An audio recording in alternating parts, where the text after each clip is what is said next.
As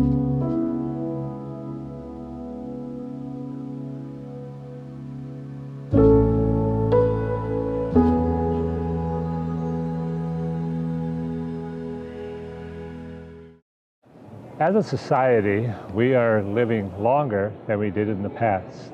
In most industrialized countries, people are living well into their 90s. But what are we really accomplishing when this is happening? We are delaying the disease process. The flip side of this is impacting the families. The families are impacted with financial costs. How do we take care of the elderly? Very rare to see a healthy 90-year-old, but rest homes are with waiting lists. On the flip side of this, pharma has realized that there is this proliferation of disease going on. And what they are doing is they're actually having corporations invest into the disease process, almost like buying disease futures. Now, they're not investing for their corporate shareholders for the betterment of society. They're investing with the corporate shareholders for the decline of society. If disease proliferates and grows to an alarming rate, they profit with the money that they're going to make. If disease goes down, their shares go down. General Motors, for instance, say they want to invest in cancer.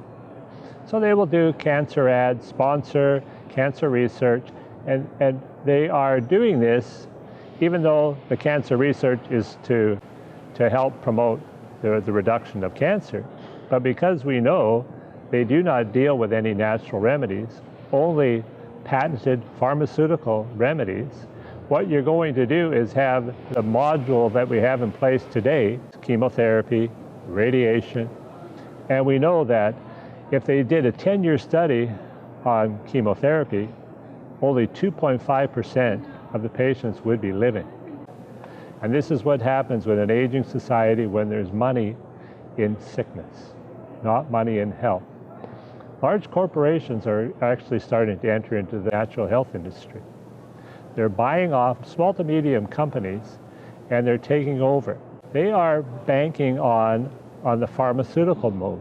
But at the end of the day, they have due diligence to the shareholders' best interests and not to the patient's or the customer's best interests. And this is a problem what I see. It's almost like the movie Soylent Green. When people are aging, that we become just a receptacle for profiteering. And pharma, this is their goal. And what we have to do as a society is to recognize this. When you see ads, you look for follow the money. When you see clinical studies done attacking natural health products, find out who's funded the study. And when you find out who's funded the study, it'll lead you back. This is where a consumer has to realize what's going on today. There is an underground movement to really water down the vitamins and to have aging population. And at the end of the day, we're going to have people that are with Alzheimer's, diabetes, and cancer, and it's going to be profit-oriented. The natural health products have been classified under a subclass of drugs.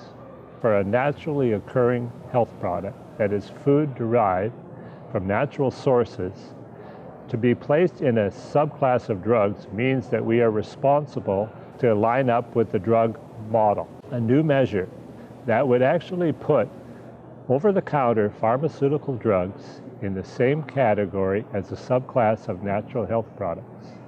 So what that would mean is, right now, as an association, we're trying to get outside of the subclass of drug and go back into the food class of drug. When we go into the class of a subclass of drug with an over-the-counter drug, then it becomes the same. And the measurements that are being enforced, we will have to come under the drug rule of law.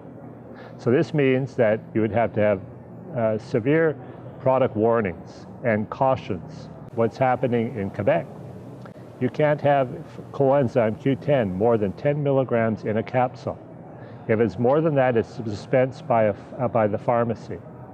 And this is where I think we're heading for the natural health industry.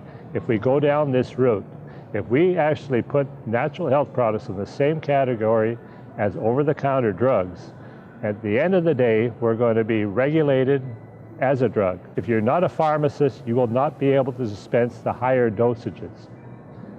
This we have to fight. We have to voice this on YouTube, social media, and get this message out. We cannot allow this to happen to the natural health industry.